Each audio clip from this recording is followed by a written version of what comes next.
This is question 7, model answer. A tough question this. Students have not scored too well on this. So we're talking about kidney cancer. In the Help Me video I described, I asked the question, what structures are involved in the production of urine in the kidney? Well, it's the kidney. Zoom in, it's the nephron. Zoom in, well, it's the glomerulus, bone capsule, that area where ultrafiltration takes place. Zoom in, well, what's the filter? So the filter is the basement membrane, and so really that's where the damage is going to take place. So the tumour damages the basement membrane. I suppose you could say podocytes or capillary pores or something like that. But that's the actual filter itself. And if that's damaged, then blood cells will pass through. So red blood cells can pass through. So you've got ultrafiltration, but with everything going through the filter. We're given a cell cycle, and you don't need to know all of the cell cycle, but this M here is mitosis, and then we've got 2 growth phases, and S synthesis phase where you've got different things going on. But we don't need to know about that apart from this protein later on is going to have something to do with that, so we need to keep that in our minds. However, Meselson and Stahl, it describes the experiment there. You would know the experiment, so if you've done your revision, you wouldn't even need to read that. We need to do the classic draw the tubes. I just put in the Help Me video, I put a green line to show where the intermediate band is. So we've got light here, and this is 14N. Our heavy is 15N, and then we've got in the middle we've got the one of each strands. So if I put 15N there, 14N, and then this one is 14N and 15N. So the heavy stuff sinks further into the bottom of the tube when it's spun, so it's forced further down. Light at the top, heavy at the bottom, mixture or hybrid DNA in the middle. So if we were completing this diagram, then this is hybrid DNA. So there's a 14 and a 15, but we're only using 14. We're only using 14 to make new strands. So we've got a strand of 14 and a strand of 15. Well, we're going to add, we've only got 14 available, so we've got 14 and we can only build another 14. And this one, well, we're still keeping our 15 and we are making a new 14. So a double 14, which would be light, and a hybrid one there. And then in subsequent divisions, then all this side just makes more and more 14, and on this side, well, that will be 14s, and this one is the only one that will ever produce a hybrid. So actually this band here gets smaller and this band here gets bigger, and eventually this band disappears. So those are your two tubes. Name of theory, I think just about everybody got this, even if they look the tubes up.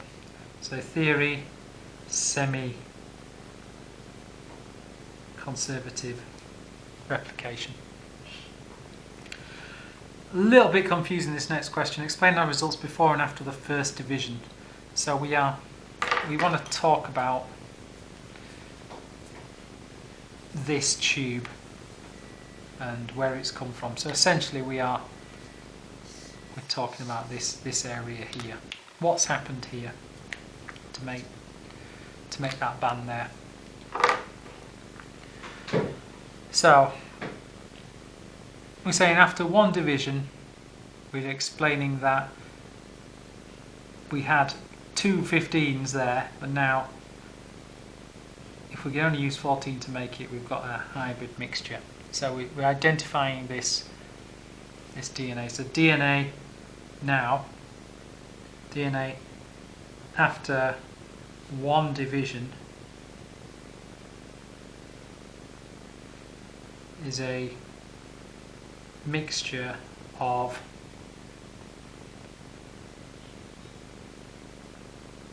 (14N) and 15N, or a mixture of light and heavy. How did this happen? Well, we'll have had our original 15 strands, and we split those,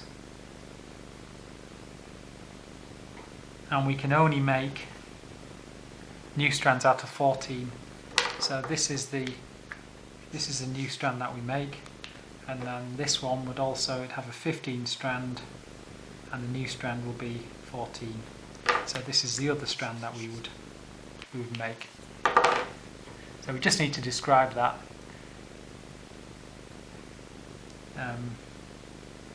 The DNA is a mixture of 14 and 15. So the DNA must be one strand of 14N and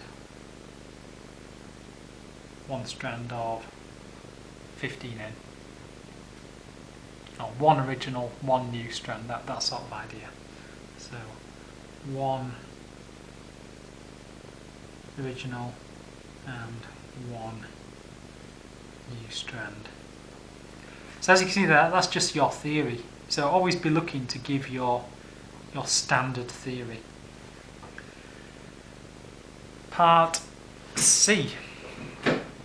We've got, we're back to this protein. So P27 is a protein that blocks the initiation of S phase. So P27 blocks the initiation of S phase. So you can see it's stopping the cell cycle. Why it would be an advantage for normal cells. So we're not going to talk about tumour cells or cancer cells in this answer. Normal cells. So why would it be an advantage for a normal cell not to keep dividing rapidly?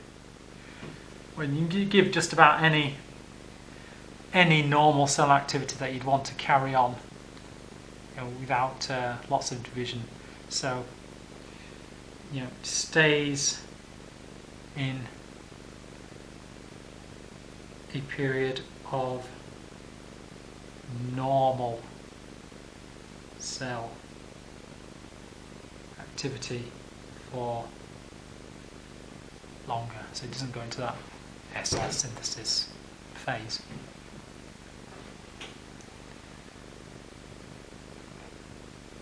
And you could give any function at all of any cell that you'd want to just stay and do its job. Low levels of P27. So now if we've got low levels of P27, we're now getting rid of this inhibition, and now this can go round again. And so what's our advantage there? Remember, this is an advantage. Let's just highlight that. Well, there are times that we need rapid cell division. So increases rates of growth, repair, that sort of thing. So this decreases time for cell division. Good for increased rate of growth or repair. Good for growth or repair.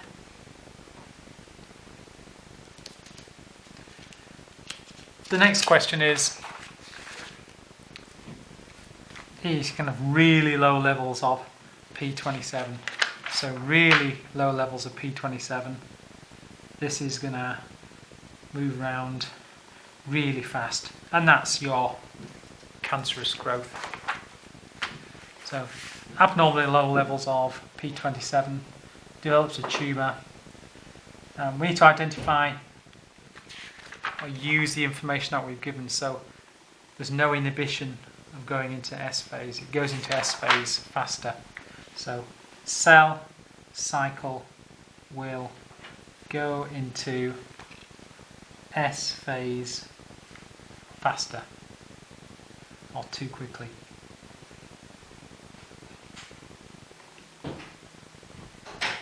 And that speeds up the rate of cell division above the normal rate. So speeds up rate of cell division above the normal rate, or we might say out of control. So quite a few people got the second point but didn't mention anything about the S phase. You've got to look at these marks available and go, how do I get both those marks? The last part of this is,